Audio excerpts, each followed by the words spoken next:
There you go. Right, fast. So anyway, welcome. I see some friendly faces from our partnership forum that we had in April. Can I just check who was there in April? So yeah, it's a good turnout. So at that time, Martin and Colin had been doing the rounds around the country to discuss with you your local challenges and priorities. And the focus of the forum was to confirm those priorities as a local government family and taking the digital office forward. And I think those that were there will say there's a real buzz in the room, and we left really quite enthused that we have created something that we really want to build going forward. And I also made the commitment that I would begin to work on projects that would take through the creation of the delivery board, which I chair. So I'm just going to run through what's happened since then. So a lot's happened since then. The delivery board's met twice, and we have a meeting scheduled very soon. We have some new members to the digital office team. Jackie is here, Jackie Martin, Malcolm Cameron at the back, and Gordon Muir. So welcome to the guys joining the team.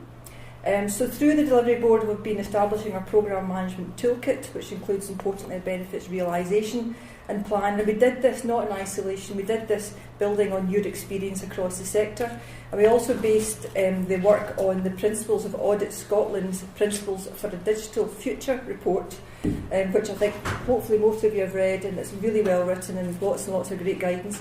And Gemma Diamond from Audit Scotland is going to give us a presentation on that later. The team's also set up a knowledge hub to facilitate discussion. We've now got 450 members logged in already, and I'm told it's the fastest growing UK knowledge hub, which I think reflects on the views that we have on the importance of it. And that's particularly because of our geographic diversity. We can't all talk face to face, so the point of a knowledge hub and sharing our experiences and being active in this space is going to be really important going forward. But I suppose most importantly, the first tranche of projects have been initiated and are now resourced and delivering value, and many of you are involved in those. So just here some examples.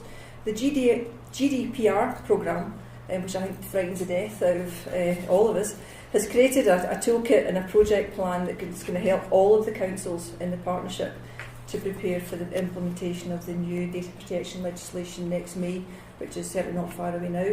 We have a common platforms project, and that's issued a questionnaire to all councils, so we can identify opportunities to develop a more consistent and shared approach to technology.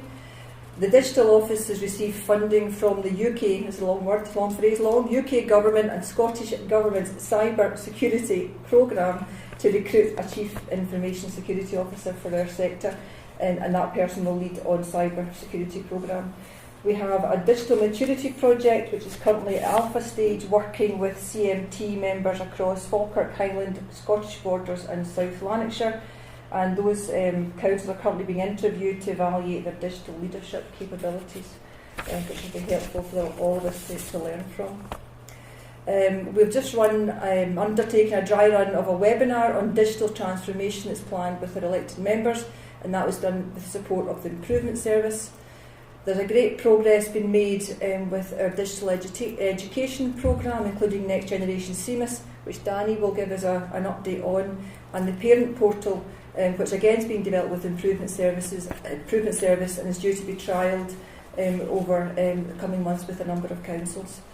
And last but not least, we have our digital health and care perspective, the analogue to digital telecare programme, which is being delivered in collaboration with Scottish Government and NHS 24.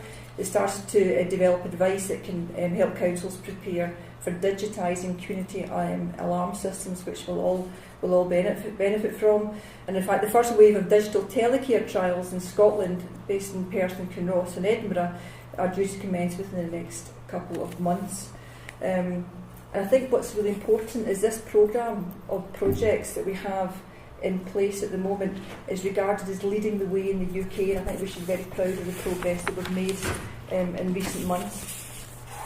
And finally, the digital office will be bringing forward proposals to the next delivery board that I chair to initiate the next tranche of projects, which will include digital customer interaction and digital assets. So we're not just doing one to completion, we're going to run a whole series of tranches in parallel, and everyone in this room, and so many of your colleagues back at base in your own council areas need to play an important role in taking these forward. So just turning to the agenda this afternoon, purpose is we want to share more detail of the progress that's been made as a partnership. So Martin and Colin will provide you with an update on the partnership and the programme. As I said, Danny will give us an update on the Next Generation CMIS project. Importantly, you'll have an opportunity to engage. There are a number of workshops that you've been plugged into, and the names of the workshops are on the tables. We'll be hearing from Gemma, as I said, from Audit Scotland, and Nick Hallisperis from the Government Digital Office as well. And I think importantly as well, use time to create your own network, make more contacts from colleagues across councils. A lot of those have already been built on as we've developed the programme teams.